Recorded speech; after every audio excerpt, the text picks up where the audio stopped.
সময়টা তখন শীতকাল। বন্ধুর বিয়ের নিমন্ত্রণে গিয়েছিলাম। বাড়ি ফিরতে দেরি হয়ে গেছে।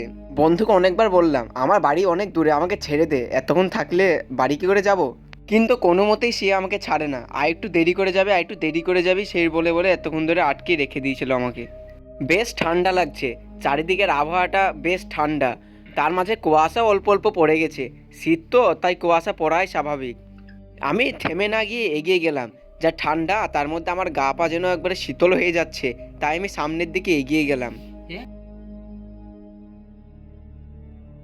তার মধ্যে আবার শিয়ালের ডাক একদিকে ঝিঝি পোকা ঝিঝি করে ডাকছে। কি ভয়ানক সেই রাত্রি মনে হচ্ছে রে বাবা। সেই মাঠ দিয়ে আমি হেঁটে যাচ্ছি, কেউ নেই কোথাও, আর শীত। কিছু দূর যাওয়ার পর আমি দেখতে পেলাম একজন অটোওয়ালা অটো নিয়ে দাঁড়িয়ে আছে। আমি তার দিকে এগিয়ে গেলাম। লোকটা আমাকে দেখে কিছুই মনে করছিল না। আমি তার কাছে এগিয়ে গেলাম। লোকটা আমার দিকে এক দৃষ্টিতে চেয়েছিল। লোকটি বেশ বৃদ্ধ, চুলগুলো সাদা হয়ে পেকে গেছে। তা আঙ্কেল, অটোটা বুঝি আপনার? তা সামনে যাবেন নাকি? আরে তুমি এত রাতে কি করছো? আচ্ছা ঠিক আছে, অটোতে উঠে বসো। আচ্ছা বাচ্চা, তা তুমি কোথা থেকে আসছো?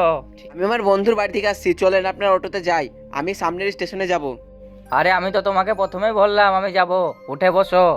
তারপর আমি স্টেশনে চলে আসলাম সে বৃদ্ধ লোকটির সাথে।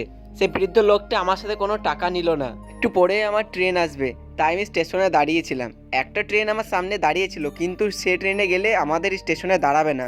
এই বৃদ্ধ লোকটি, অর্থাৎ সেই অটো রিক্সাওয়ালাটি, আমাকে একটা কথা বলেছিল, কিন্তু আমি কথাটা রাখতে পারিনি। সে বলেছিল, সে আমার হাতে একটা মোটা অঙ্কের টাকা দিয়ে বলল এটি আমার বাড়িতে দিয়ে আসো। কিন্তু আমি বললাম না, একে আমার এত কাজ, তার মধ্যে যদি আবার দেরি করি তাহলে বাড়ি কখন যাব? আর দেখছেন না এত রাত, তাই আমি না বলে দিই। আমি ভাবলাম আর দেরি করা উচিত হবে না, তাই আমি সেই ট্রেনটায় উঠে পড়লাম। তারপর আমি আমার স্টেশনে নেমে পড়লাম। একটা মাঠ পেরোনোর পরই আমার বাড়ি। সে মাঠের উপর দিয়ে আমি যাচ্ছিলাম।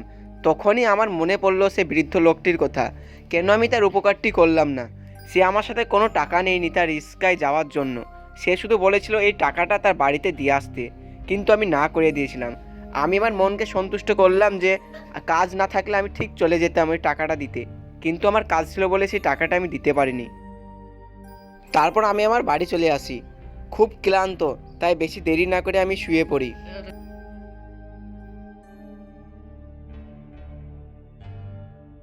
স্বপ্নের মধ্যে আমিও সেই ঠিক রিক্সাওয়ালাকেই দেখতে পেয়েছি। আরে বাবু, আপনাকে আমি বিশ্বাস করেছিলাম, আমার এই কাজটা আপনি করে দিতে পারলেন না। তখনই আমার ঘুম ভেঙে যায়। আমি উঠে বসলাম, কি হলো আমার সাথে এটা? স্বপ্নে আমি বৃদ্ধ লোকটিকে কেন দেখতে পেলাম? আর সেই লোকটি কেনই বা আমাকে বলল এই কাজটা আমার করে দিতে পারলেন না? সবাই কি তার সত্যিকারের খুব দরকার ছিল? পরদিন আমি চলে গেলাম আমার বন্ধুর বাড়িতে।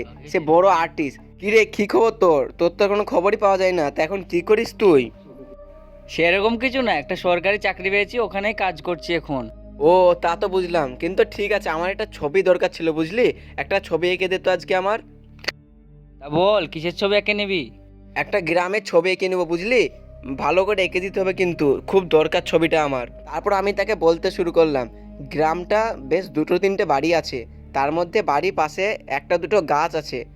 গ্রামটার নাম ছিল চণ্ডীপুর। ছবিটা আমার কিন্তু পুরো কালারে চাই, কারণ আমি যেরকম স্বপ্নে দেখেছিলাম ঠিক সেই রকমটা আমি নিব। তা তুই কি এঁকে দিতে পারবি? তাহলে এঁকে দে। আরে কি বললি? চণ্ডীপুর? চণ্ডীপুর তো আমি চিনি রে গ্রামটা। তা তুই এই গ্রামের ছবি নিয়ে কি করবি? কি বললি? সত্যি তুই চণ্ডীপুর নামে গ্রামটাকে চিনিস? আমার খুব দরকার, চল না আমার সাথে একবার চণ্ডীপুর যাই। এই বলে আমরা চণ্ডীপুর গ্রামের উদ্দেশ্যে রওনা দিলাম। কিছুক্ষণ পরে আমি চণ্ডীপুর নামে গ্রামে চলে আসি। আমি ঠিক যেমনটা দেখেছিলাম স্বপ্নের, ঠিক তেমনটাই। দুটো বাড়ি আছে আর মাঝে একটা গাছ। মনে হচ্ছে যেন স্বপ্নের মধ্যে দুজনে চলে এসেছি। তারপর আমি একটা বাড়ির সামনে চলে যাই, যেটা আমি স্বপ্নে দেখেছিলাম। বাড়ির সামনে একটা ছেলে দাঁড়িয়ে আছে। আমি তার দিকে জিজ্ঞেস করলাম, আরে তুমি কি সেই লোকটাকে চেনো, যেটা আমি যেটা বৃদ্ধ লোকটির ওকে কথাটা বললাম? তারপর সেই ছেলেটি আমাকে বলল যেটা, তা শুনে আমার পায়ের তল থেকে মাটি সরে গেল। তারপর সেই ছেলেটা আমাকে বলল এটি আমার বাবা হয়। সেই দিন রাত্রে, গত 5 তারিখ রাত্রে তিনি ঝড়ে মারা গেছেন, একটি গাছ তার উপরে পড়েছিল।